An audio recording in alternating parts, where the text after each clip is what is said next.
It's fun. All right.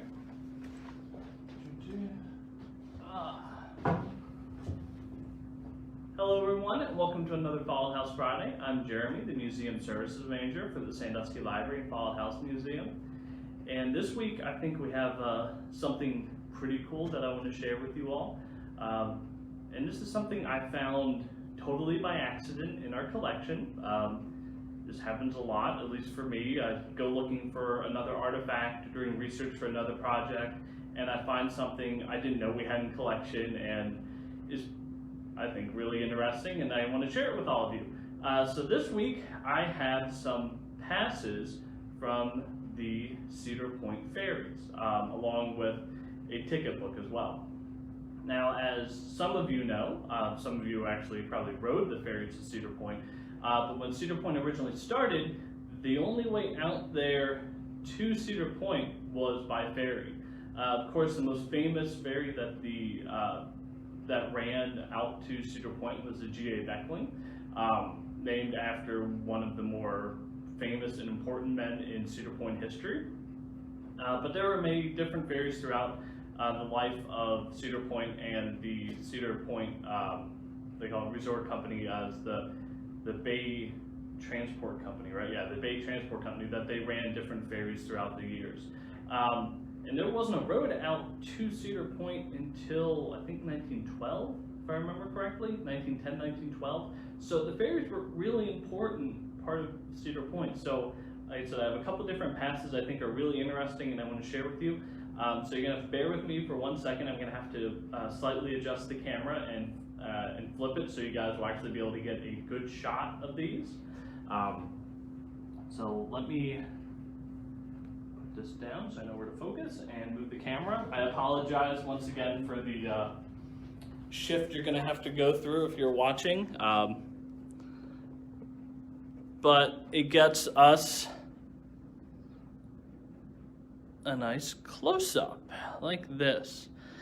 So this is the oldest Cedar Point pass for the ferries that we have. This one is, as you can see, from 1906. I didn't really do any research on the.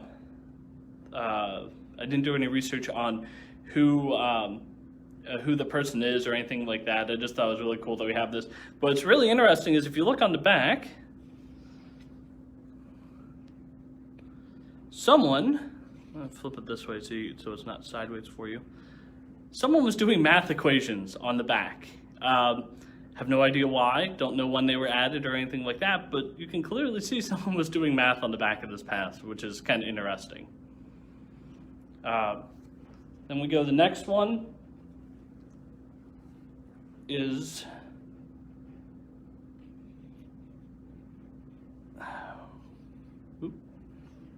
there we go. From 1910. You can see this is actually for an employee who worked out there in the 1910, and gives you their number here. And it's pretty interesting, I think. Once again, another way to get out there.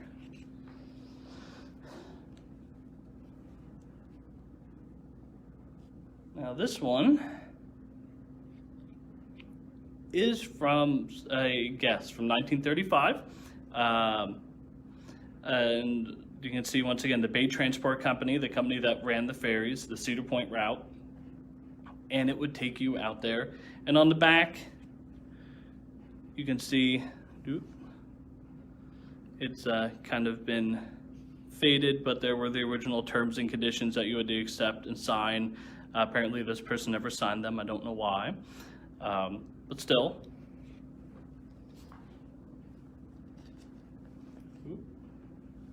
This one's sticking a little bit.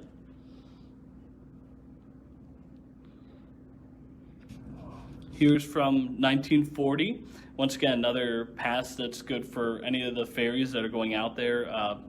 Terms and conditions, the conditions are on the back of it. Just really a interesting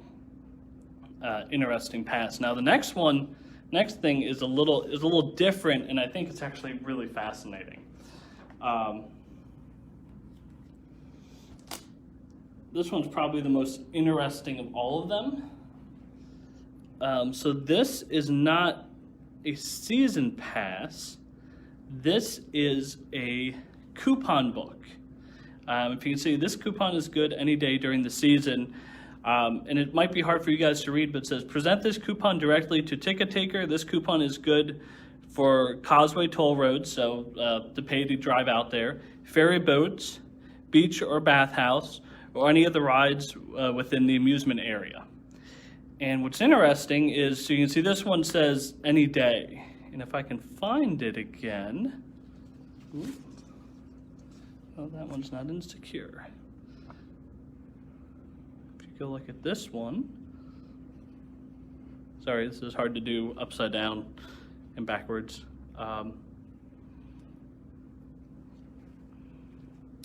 That this one's good only on Tuesdays, Thursdays, or Fridays.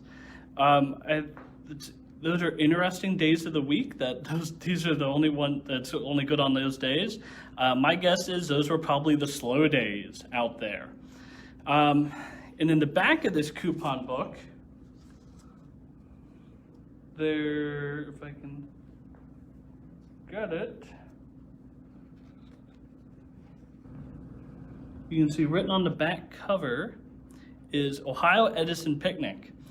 So as some of you know, and still happens to this day, that companies would have their employee picnics out on Cedar Point.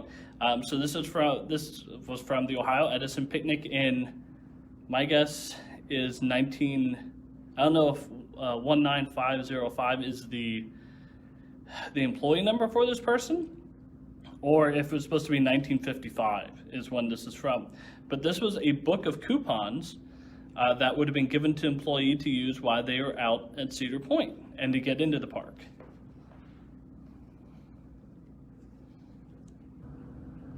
Once again, another ferry ticket or season ticket for 1956, and gives you the price $1.50. I'll admit I didn't work out what that would be today, but that still wouldn't be terrible to get out there, especially for a full season. And then the last one we have isn't a regular season pass. This is for use of the bathhouse in 1966. Some of you may know, who know Cedar Point history and are familiar with it. There was Cedar Point was started as basically a beach and a resort area.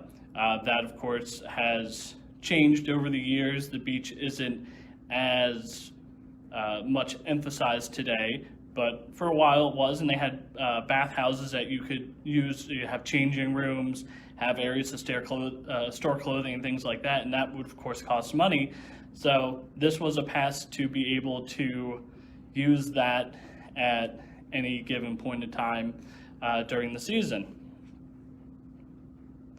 So with that, I'll go back to the original one because I don't want to have to flip the camera on you guys, on all of you guys again. So that's my Follett House Friday for this week. Something a little different, but of course a big connection to Sandusky. If any of you have questions, feel free to post them in the comments. I'm always happy to answer them as the week goes on, and I hope to see you next week for Follett House Friday.